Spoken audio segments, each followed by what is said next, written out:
वक्फ का अंगणित लोकसभा में समझ लीजिए 272 चाहिए इस बिल को पास होने के लिए। 298 बीजेपी और एनडीए के पास है क्योंकि चंद्रबाबू नायडू और नीतीश कुमार उनके साथ हैं, और वहीं विपक्ष के पास 233 है, यानी लोकसभा में यह बिल पास हो जाएगा। अब राज्यसभा की बात करती हूं। राज्यसभा में क्या है अंगणित? राज्यसभा में इस बिल को पास करने के लिए 117 चाहिए, यानी 1/3, 2/3 नहीं, क्योंकि यह कॉन्स्टिट्यूशनल अमेंडमेंट नहीं है। कॉन्स्टिट्यूशनल अमेंडमेंट के लिए आपको 2/3 बहुमत चाहिए। इसीलिए राज्यसभा में भी विपक्ष के पास 119 और माफ कीजिए एनडीए के पास 119 और विपक्ष के पास 87 है, जिसका सीधा मतलब यह है कि राज्यसभा में भी यह बिल पास हो जाएगा।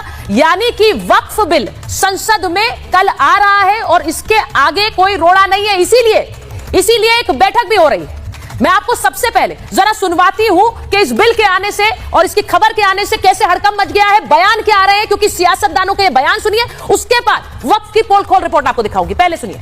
पारदर्शिता है और बिल्कुल ट्रांसपेरेंसी से काम हो रहा है, उसमें कोई बुराई नहीं है। बस ये है कि मुस्लिम पर्सनल लॉ बोर्ड जैसे हर चीज में आवाज उठाता है, हर चीज में बात करता है, तो मुस्लिम पर्सनल लॉ बोर्ड को 70 सालों से ये भी आवाज उठाना चाहिए थी कि वक्फ की जो संपत्ति है, वक्फ की संपत्ति ऐसे गरीब मुसलमान को दी जाए जिनके पास में छत नहीं है। वक्फ की संपत्ति में ऐसे अस्पताल बन जाए जहां पर हमारे जो मुस्लिम कैंसर अस्पताल बन जाए, या कॉलेज बन जाए, यूनिवर्सिटी बन जाए, एमबीबीएस कर लें, पढ़ाई कर लें, एजुकेशन कर लें। इसके लिए हमारे किसी भी जिम्मेदार संस्था ने साथ नहीं दिया। जैसे 20-25 साल पुराना वक्फ का रिकॉर्ड अगर हम ढूंढें तो देखते हैं कि जो मुसलमानों को पहले से जो पावर में था, मतलब ये कानून अगर सही था तो उससे पहले लोगों को कोई उसका बेनिफिट क्यों नहीं मिला। कई ऐसे लोग हैं जो गरीब हैं जिनको उसका मदद मिलना चाहिए, वो चीज नहीं मिली। कई जो लोग जो किराए पे रह रहे हैं वो आज तक अपने नए रेवेन्यू किराए करना जल्दबाजी है। जी जल्दबाजी है, क्योंकि देखिए इससे पहले जब हम जो कानून है उसके अंदर ही लोगों को फायदा नहीं पहुंच रहा है, हो सकता है नए कानून से लोगों को फायदा।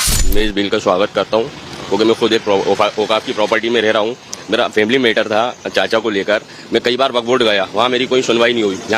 यहाँ तक फिर मुझे आखिर में जाके गवर्नमेंट का एसडीएम के पास जाना पड़ा, उसके बाद जाके कहीं जाके सुनवाई हुई। वक्फ बोर्ड में कोई भी सुनवाई नहीं है। मतलब नए बिल से जैसे आपको फायदा हुआ और लोगों को हो सकता है, हो सकता है भाई, सुनवाई नहीं है ना। अब मेरे चाचा लड़ने को तैयार है, मैं उनको पैसे दे चुका हूँ, सारी चीजें कर चुका हूँ, उसके बाद वटने को एग्री नहीं है। तो इससे समझ में आता है गवर्नमेंट ही काम कर पाएगी, वक्फ बोर्ड कुछ नहीं कर पाएगा। और मैं आज इसीलिए कह रही हूं कि ये पोल खोल रिपोर्ट आप क्यों देखें, ये इसलिए देखें क्योंकि जो आम मुसलमान है वो पूछ रहा है all India Muslim personal law board ने हमारे लिए क्या किया है, जो आज ठेकेदार बनकर कह रहे हैं कि मुसलमान इसका विरोध करें।